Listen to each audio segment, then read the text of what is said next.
আমাদের সাবধান হতে হবে। আমি আশা করব যে মানে যারা আছেন দর্শক যারা দেখতেছে সবাই সাবধান হবে।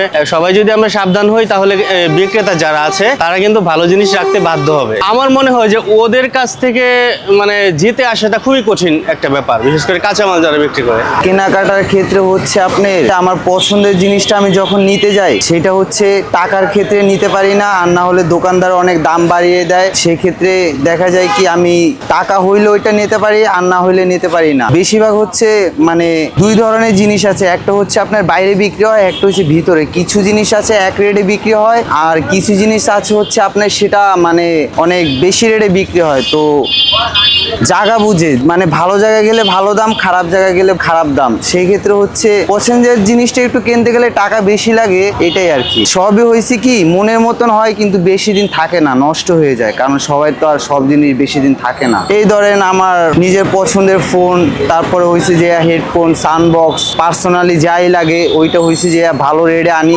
বাসা আনার পরে নষ্ট হয়ে যায়। তারপর হয়েছে কি ওইটা মানে নিয়ে যে যাবো দোকানে ওই সময়টা থাকে না, সেই ক্ষেত্রে আবার একটা নতুন তো আমার কেনা লাগে। আসলে আমার মানে রিসেন্ট ইয়ারে কিছু এক্সপিরিয়েন্স, আমি নিজেও কিছু অ্যানালাইসিস করি। আমি বেশিরভাগ ক্ষেত্রেই দেখি যে বিজনেসটা এখন এমন হয়ে গেছে যে বিজনেসম্যান যারা বিজনেস করে ওরা যেন চাচ্ছে যে মিথ্যা কথা বলে গ্রাহককে ঠকানোর জন্য।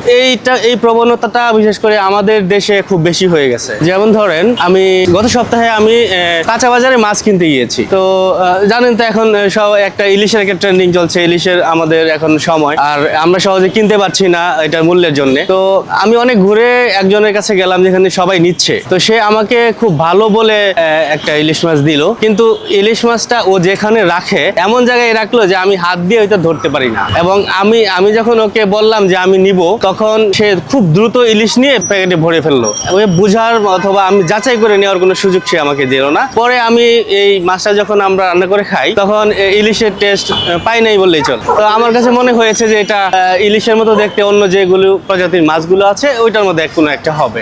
জিততে হবে বলতে আমি তো একটা জিনিস উদ্দেশ্য করে কিনতে চাই। ধরেন আপনার আমি শার্ট কিনতে গেছি, ধরেন আমার প্রাইস 1000 টাকা। এখন আমি একটা শার্ট পছন্দ করছি, সেটার দাম হলো আপনার 2000 টাকা। এখন তার সাথে আমি দামাদামি করি। এখন তার দামাদামির ক্ষেত্রে হয় কি সে আমাকে বলে যে এটা 1500 টাকা হলে রাখা যাবে। এখন আমার কাছে 1500 টাকা নাই, আমি বাসা থেকেই যাই যে আমি 1000 টাকার ভিতরে একটা শার্ট কিনে নিয়ে আসি। তার সাথে দামাদামি করার পরে সে বলে যে না হবে না, তখন আমি চলে আসি। তো আমি চিন্তা করি যে সে যদি আমাকে দিতেই পারে আমার প্রাইজের ভিতরে তাহলে সে আমাকে ডাক দিবে। তো যখন দেখি যে আমি চলে আসতেছি সে আমাকে ডাক দেয়নি, তারপরে আবার যাই।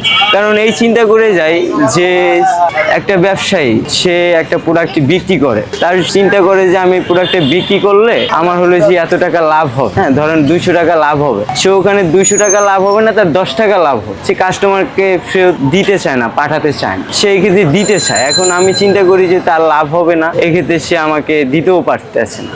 এক্ষেত্রে আমার কাছে যদি অত টাকা থাকে তো আমি যাই বলি ভাই ওটা দেন।